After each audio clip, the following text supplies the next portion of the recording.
Welcome to Would I Lie to You, the show which delights in dishonesty. And on Lee Mack's team tonight, a man whose sole purpose in life is to make ordinary women look beautiful. He's the fashion equivalent of 8 pints of lager. It's Got Wham! And a man who, frankly, needs no introduction. So instead, let's spend the time delighting in his famous face. From Game of Thrones, Charles Dance! And on David Mitchell's team tonight, a comic most famous for her role as Dobby on Peep Show, alongside the supremely talented Robert Webb and some other bloke I can't remember the name of. It's Izzy Sooty! And an actor who recently starred in episodes and is soon to be the voice of Postman Pat. I don't know where he finds the time. Presumably he gets up early in the morning just as day is dawning. Stephen Mangan! And so to round one, Home Truths, where our panellists each read out a statement from the card in front of them. To make things harder, they've never seen the card before, so they've no idea what they'll be faced with. And it's up to the opposing team to sort the fact from the fiction. Stephen is first up. Off you go. Whenever I eat beans on toast, I always imagine I'm a rescue helicopter, and with every forkful, I'm airlifting tiny bald men on a raft to safety. What do you think? How long have you done this for? Since I was about 8. Right. Any reason you do this apart from just keeping yourself amused? It's that my Auntie Bridget, who used to live with us. Yes. Is this going to be a tragic story? She's bald, she was on a raft, she never survived, and it's our way of remembering her. She was on a raft with 400 bald men. Yeah. Who needed rescuing. Trust me, we all know your auntie. Yeah. You say raft, you mean mattress. Yeah. Oh, I hope she's not watching. She's busy, don't worry. She used to live with us. My Auntie Bridget used to live in our house, and she would often have to look after us if our parents were out. You know, I wasn't a good eater, I was a very skinny kid, and she used to try all sorts of stuff, and this is one technique she had. She used to do all sorts of other things as well. Like what? What else would she do? Spaghetti was, you were trying to, you know, you were throwing like a line, a rope down to rescue people at the bottom of a pit. Fish fingers were coaches. There were coaches on the motorway. Here comes the coach, chop it in half. She's quite funny, my Auntie Bridget. She's quite odd.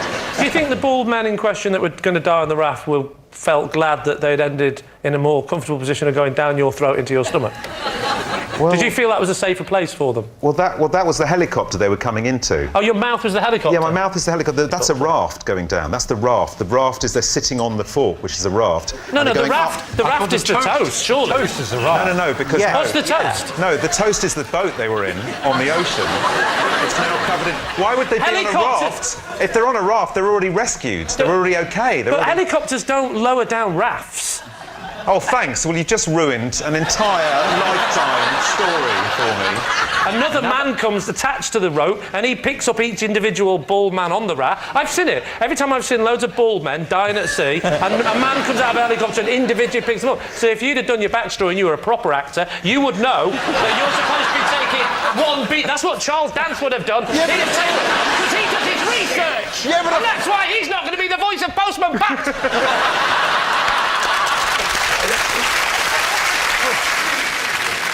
So what do you think? What do we think, Charles? Are we buying this story?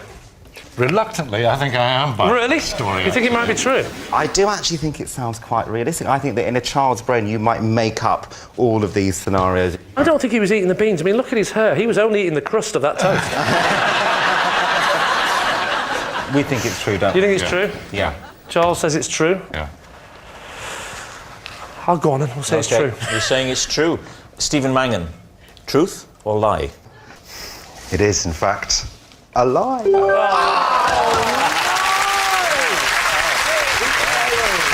Yes, it's a lie. When eating beans on toast, Stephen doesn't imagine he's a rescue helicopter airlifting tiny bald men to safety. Charles, you're next. A little chimpanzee once came to my house for tea. David's team, what do you think? A little chimpanzee. How little? A tiny chimp, about this high. And did it come alone? It preceded an expected guest. Was that gorilla? What did it eat? Well, we tried Marmite because it was a Sunday afternoon and we were having tea and Marmite toast, and that's what my kids liked. But it turned its nose up at that, so we gave it cheese and tomato sandwiches, and she opened them up and took the inside and seemed to be quite happy with that. Probably on a no-carbs diet. What's a chimpanzee doing, coming round Good question. to your house for tea? She was with the friend who was expected, and the friend who was expected was running late, and she sent the chimpanzee on ahead. So did the chimpanzee ring the doorbell or knock on the door? Or? Knocked on the door. And you answer the door, and there is... I went to the door, and my wife said, "Who's that?" And I said, "It's a chimpanzee."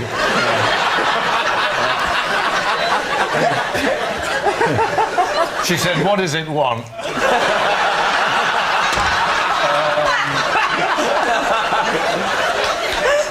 And the chimpanzee was doing this. And I said, "I think it wants tea." She said, "Well, ask it in." How did the chimpanzee get to your house? They ordered a taxi.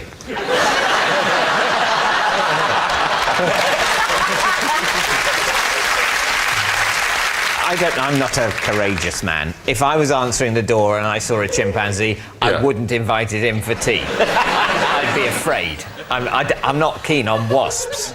Really? And they're much, much smaller than chimpanzees. Who was the friend? Was it Michael Jackson? I mean, who were you receiving? It was a lady that I had worked with quite some time before this afternoon. Why did she have a monkey? Because she had very few friends.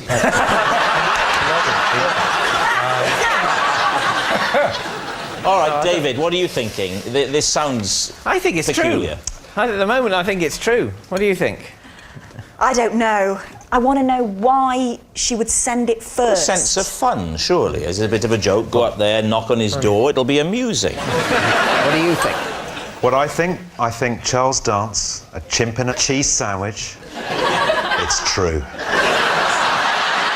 Which way are you going to I think we're going to go true, though. You're going to say true, yeah? Yeah. OK, Charles Dance, your chimp story. Were you telling the truth, or were you telling a lie?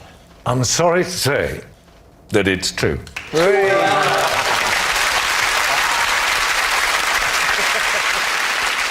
Yes, it's true. A little chimpanzee once went to Charles's house for tea. Gok, you're next. Right, OK. Every Sunday, I spend 4 hours planning the 20 outfits I'll wear the coming week. David's tea. Do you lay them out, or do you just picture them? I rack them. So in my bedroom, I've had some special bars put up. Oh, yeah, and I remember those. Yeah. He has, I can vouch for this. So I have one which is about 5'8", okay, and then I have another one which is about 4 foot high. Okay, so when you put a pair of trousers on or a jacket or a top, it then looks like you. I occasionally, if I'm very busy, I photograph them. And then I keep remember them that with bit me. too. Yeah. And explain why you need 20 out. Because I'm thinking, even if you... I mean, I'm a tremendous slovenly slut. It feels like you're phoning Babe Station and someone else has picked up.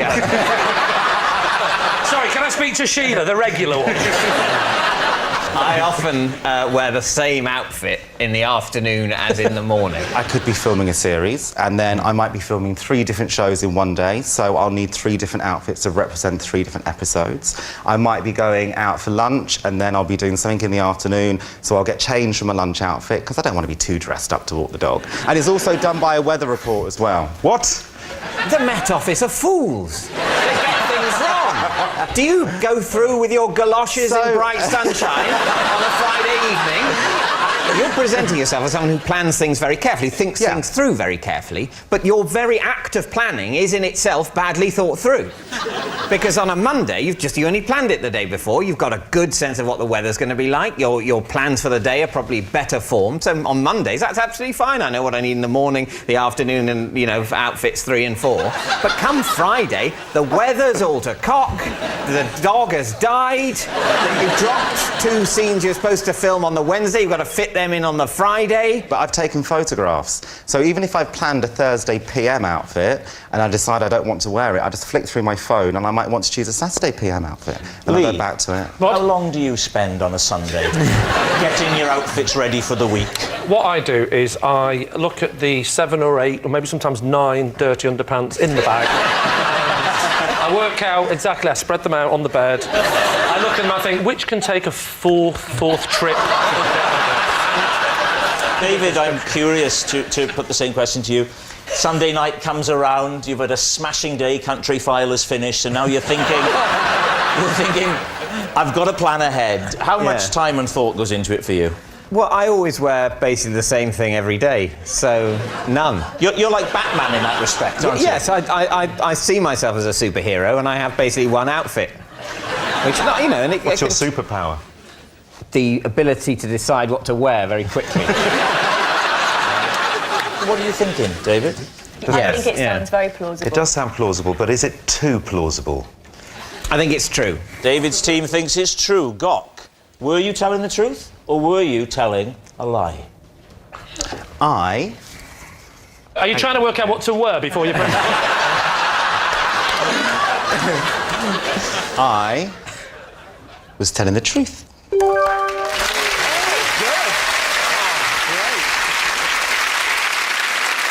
Izzy, you're next.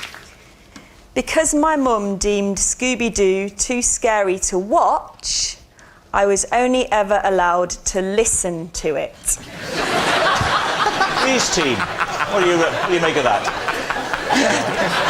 How would you do that? Would you have to be in another room, or...? I was allowed to be in the room where the TV was. I had to wear a blindfold. Oh, come on! It was a tea towel, but I was small, so I had a small head. It went round my head. So she tied the tea towel around your eyes in what can only be described as a hostage situation. And then she left you in the room. She stayed in the room to make sure that I didn't take it off. Why didn't she just say, close your eyes and make sure you don't open them? I think she just wanted to be sure that I wouldn't be able to... Yeah, because, she would sit next to me, but... She wanted to watch it. It was one of her favourite programmes. So... Whoa. Let's focus on that bit for a moment. Your mum's favourite programme was Scooby-Doo? Yeah, amongst other things. What other things? Amongst the news. Well, she obviously wasn't quite sure what kind of person she was, obviously. What kind of stuff do you like? Oh, you know, the news, Scooby-Doo, that's it. Anything else? Gladiators.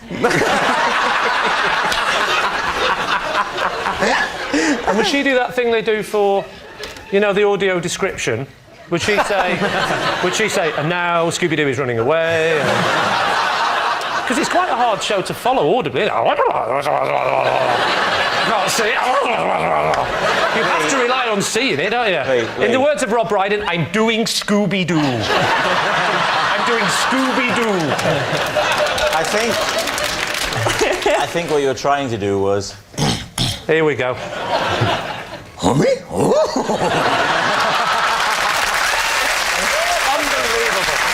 Unbelievable. 7 series in and he can't let me have one moment, can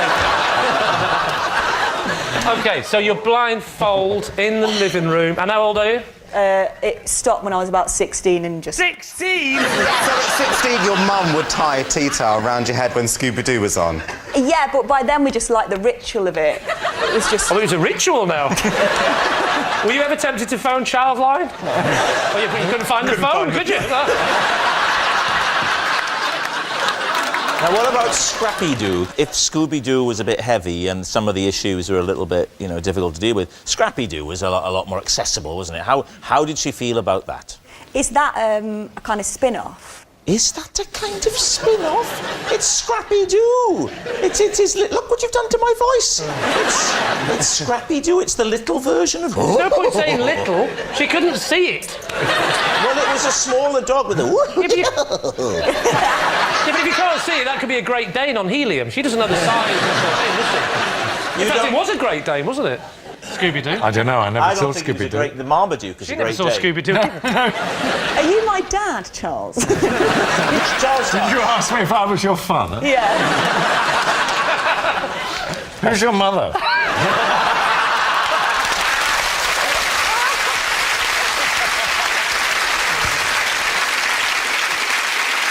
So, what are you thinking? Truth or lie? I think she's lying. You think she's lying? I think she's lying. I think she's lying. Well, then I must go with my team and say she's Okay, lying. you say it's a lie. Izzy, truth or lie? It is a lie. Yes, it's a lie. Izzy wasn't only allowed to listen to Scooby-Doo because her mum deemed it too scary to watch. Our next round is called This Is My, where we bring on a mystery guest who has a close connection to one of our panellists. Now, this week, each of David's team will claim it's them that has the genuine connection to the guest, and it's up to Lee's team to spot who's telling the truth. So, please welcome this week's special guest, Hannah.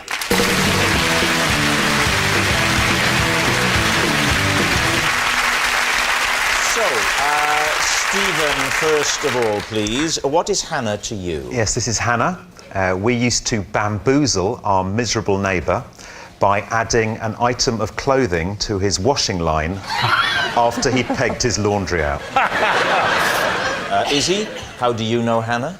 This is Hannah.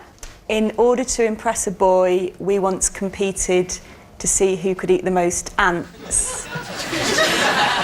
And finally, David, your relationship with Hannah. This is Hannah. Last year she bought a pub and named it the Mitchell and Glove. And I gave her my blessing to use my face on the pub sign.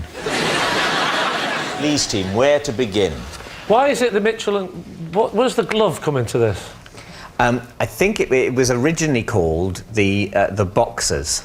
As in the dog or the fighters? As in the gloved fighters. Well, it's So- an obvious progression, isn't it? Yeah. Boxing, David Mitchell. I think she was very keen to change the image of the pub. And do you know why Hannah chose you? I think she, if you can believe it, she's a fan of my work. Right, okay, But so she's I a get- fan. It's a lie. Move on. What Have you been to the Mitchell and Glove? No. Where is this pub, David? Which part of the country? It's in Swansea. Swansea?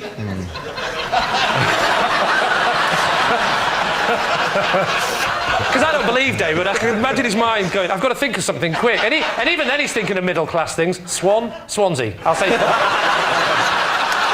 Is it themed inside? I'd be very hurt if I'm not on all the menus. It's a gastropub, is it? Not in Swansea, no. I believe what it is a flat-roofed pub. One of the reasons I think it's named after me is that I wrote in my book that I had a theory that flat-roofed pubs are always bad. That basically you'll never get nice food in a flat-roofed pub, you might get eaten by a dog. And Hannah said, this is going to be a nice flat-roofed pub that does nice food.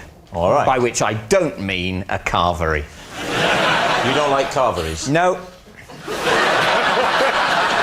What about Stephen Mangan's? What was yours again, Steve?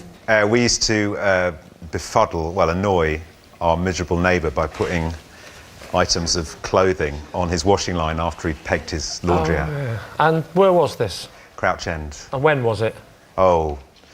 15 years ago, probably. And what's your relationship with Hannah? Yeah. Hannah is my mate James's younger sister. But was she living with you? She was, there's 3 of us in the house, yeah. What kind of thing did you used to put on there? I mean, just shirts? Or... Well, it started one day. He came round and complained, and we were sitting up in her bedroom, looking out the window, and he put his washing out, and I said, I'm going to go and put a sock on his washing line.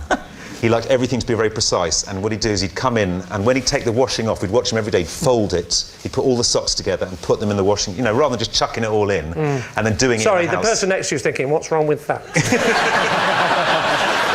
So we put a blue sock on, went up, and then he came out and he put all his washing away hours later, and he was like, and it was just very fun. We just found it. I mean, it doesn't sound funny now. In total, we found it hilarious. In total, how much did you put on? Well, it went on for about 6 months. I know We'd go to charity shops and buy stuff to put on his washing line. I know Gok's going to ask it, so I'll ask it for him. On a Sunday, did you lay out the clothes?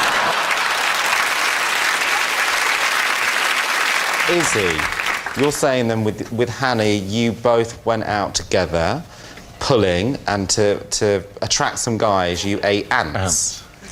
We weren't out, we were at school. How old were you? About 15 or 16. Right. Would you mind standing next to Hannah just so I can work out the visual to see whether you look like you should be at school together? Yeah, taking my shoes off. I think you're mixing up age and height. They're completely different things. Trust me, I'm a stylist. Oh, here we go.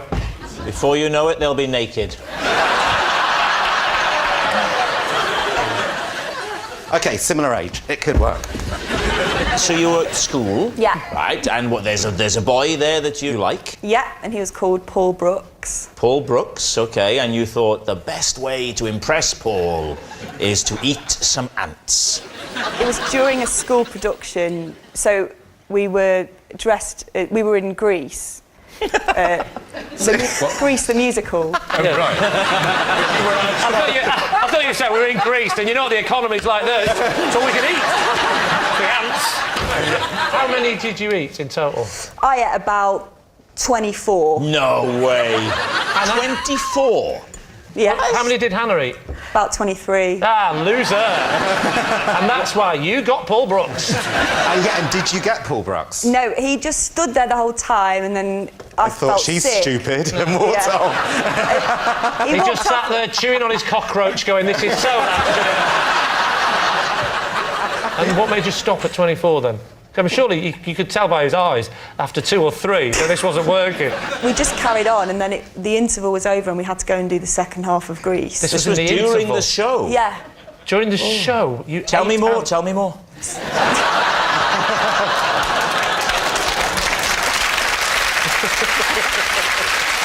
Well, we need an answer here. So, Lee's team. Is Hannah Stephen's washing line prankster? Is his fellow anteater? Or David's pub landlady? What do you think? We can rule out the strange theme pub. Oh, thanks. Yeah. Well, you know, what is it about my face smiling politely next to a boxing glove that makes you think people won't want to get drunk? I think it's Stephen. I think Stephen's telling the truth. You think Stephen's telling the truth? Charles? I think he probably is, actually. You think it's Stephen? Yeah.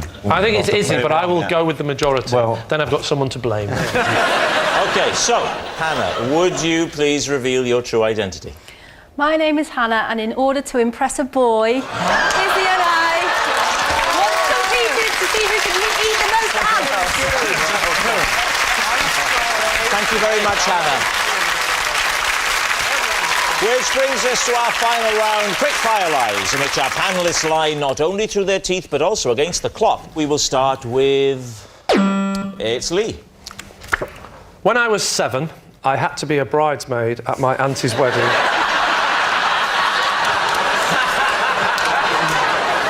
When I was 7, I had to be a bridesmaid at my auntie's wedding, as one of the girls who was supposed to do it was ill, and the dress was a perfect fit.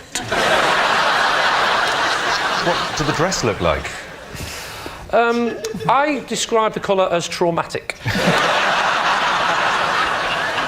Why do they have to have a bridesmaid? Why couldn't they just say, if she's not well, let's move on? I think you're mixing it with admin.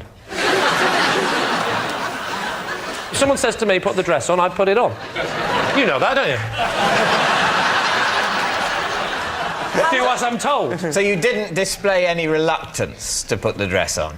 I may have said, you know, Mother, father, I am a 7-year-old boy, despite the fact that I am 2 years younger looking and slightly androgynous. But please, give me some dignity. How much And my notice- father turned around to me, he said, son, when I was your age, he had a pipe, when I was your age, my father asked me to put a dress on, and I put it on, and his father before him, and his father before him. You'll put me dress on, and you'll smile.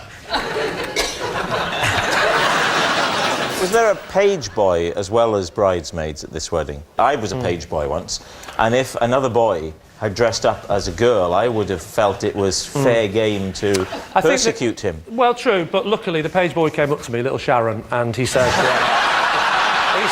he said, tell me about it. You know, you've had a rough day. You know what I mean? I'm a 24-year-old.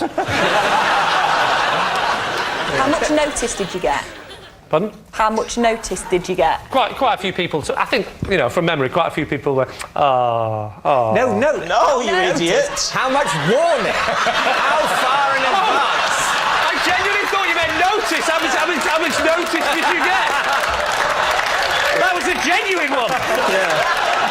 Oh, how much notice did I get? Oh, everyone thought I was adorable. I've got to admit, Everyone was looking. I was nervous at first, but then I felt like a princess.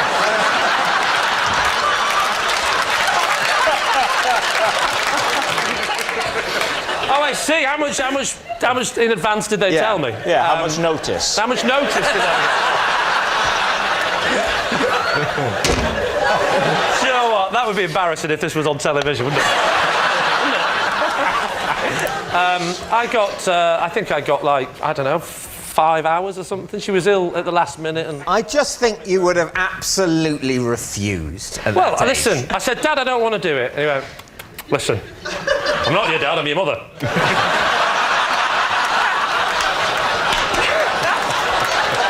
I'm sick of you constantly calling me dad. The other one, that's your dad. How long did you have to keep the dress on? At what point in the proceedings? I mean, did you have to wear it right through to the disco and, you know... or My could you- dad said you'll keep it on till the music starts. Da, da, da, da, da, da, da. Because unfortunately the cabaret act had cancelled because of illness. So what are you thinking, David? Does that sound at all plausible to you? What do you think, Izzy? I really want it to be true. Well, then say true. I actually think it could genuinely be the biggest load of drivel I've ever heard. It can't be true. I don't think it's true. Lie. Okay. Yeah. Lie. Conclusively, it's a lie. Lee, truth or lie? It's a lie.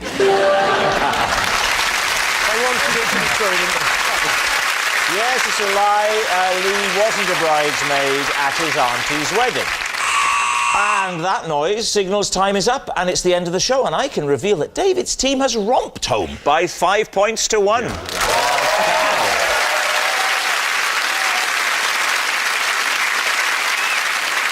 But it's not just a team game, and my individual liar of the week this week is Stephen Mangan. Yes, Stephen Mangan. Today's is hardly a surprising victory, as when it comes to lying through his teeth, Stephen has more to work with than most. Good night. Don't go anywhere. Have I Got News for You is next, and Joe Brand is in the hosting seat. Then Lee Mack's back, and thankfully not in a bridesmaid's dress. Jealousy tactics in Not Going Out at 9:30. While later, Dwayne The Rock Johnson and Lord Sugar on The Graham Norton Show at 25 to 11.